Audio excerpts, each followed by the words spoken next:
Evan is here, and she's here for a doubleheader, I guess. So the first item on our agenda is the Town of Woodbridge Government Access Television Schedule Agreement.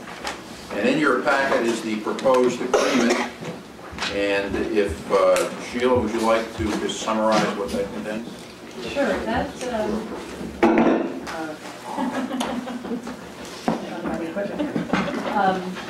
this proposal is our first salvo in the negotiation. We had talked with Soundview, they had come here, we had a good conversation with them. We decided that we need to be writing with our proposal, and that is what you see before you. And we had talked about this last week. It's changed a little bit since then. I've received some feedback to say that we might want to also include something about not allowing our content to be rebroadcast anywhere else. AT&T is in the process of possibly, they're going to start doing internet protocol TV. And there's some fear out in the cable area too, that if our content is with Soundview, Soundview can turn around and make a deal to give it to AT&T or sell it to AT&T. I'm not sure what the fear is. Not sure we have to modify this. I don't think this is going to be signed off on automatically anyway. I think we're already negotiating that. This is a position statement. This is, yes. This is the opening statement. I'll see what we have. Okay. Has everyone had a chance to read the statement? Okay. Does anyone have any questions of Sheila in regard to this position statement? Sheila, I think in statement number 8, it says that Soundview will make all of our programs available as video on demand for public viewing on their website. Yeah. Will we be able to purchase them as well on a DVD, or is that not going to be possible? Well, will they be downloadable?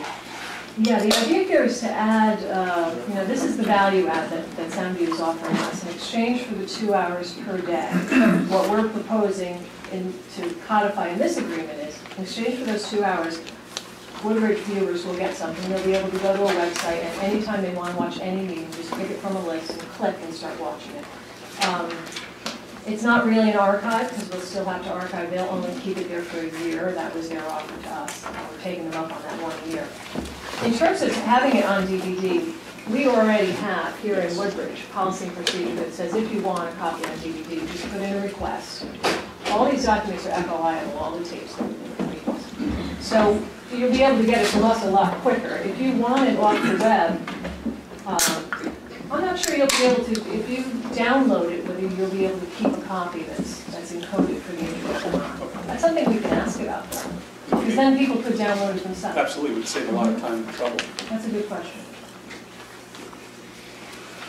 Okay, just so our viewing audience knows that our proposal basically is to have government TV exclusively on Channel 79, except for 2 hours a day. And what our position is that those 2 hours would be between 3 p.m. and 5 p.m. daily.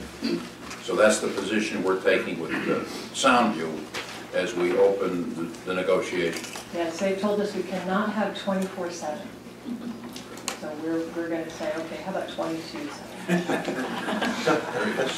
I just ask you a question about the incentive program? Yeah. What is that?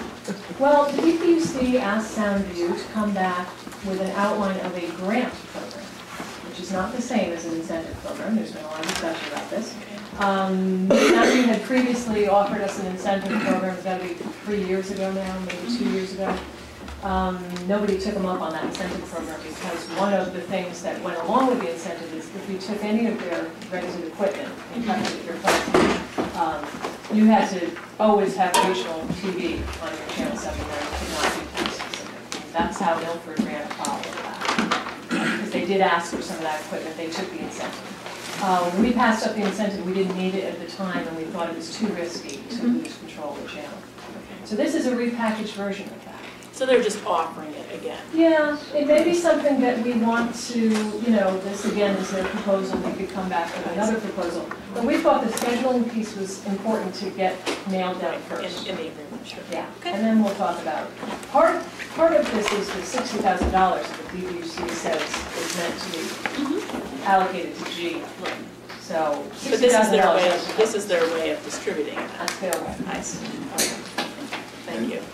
And the other thing in our packet is the report of Soundview in regard to the DPUC, where they say they've commenced these negotiations with Woodbridge and Orange and Milford, and that they feel as though they can complete these negotiations on or before March 5, 2007. So that's why we had this on our agenda tonight, because we wanted to make sure that we got this to them as soon as we could. So if there are no further questions, I'd entertain a motion to authorize the first selectman and the chair of the GATFOC Commission to execute the agreement that's before you. So moved. Second. Any discussion? All those in favor signify by saying aye. Aye. Opposed? Passes unanimously. And I think that takes care of our special meeting, and I'll entertain a motion to adjourn. Second. Any discussion? All those in favor signify by saying aye. Aye. We're adjourned. Okay, Matt?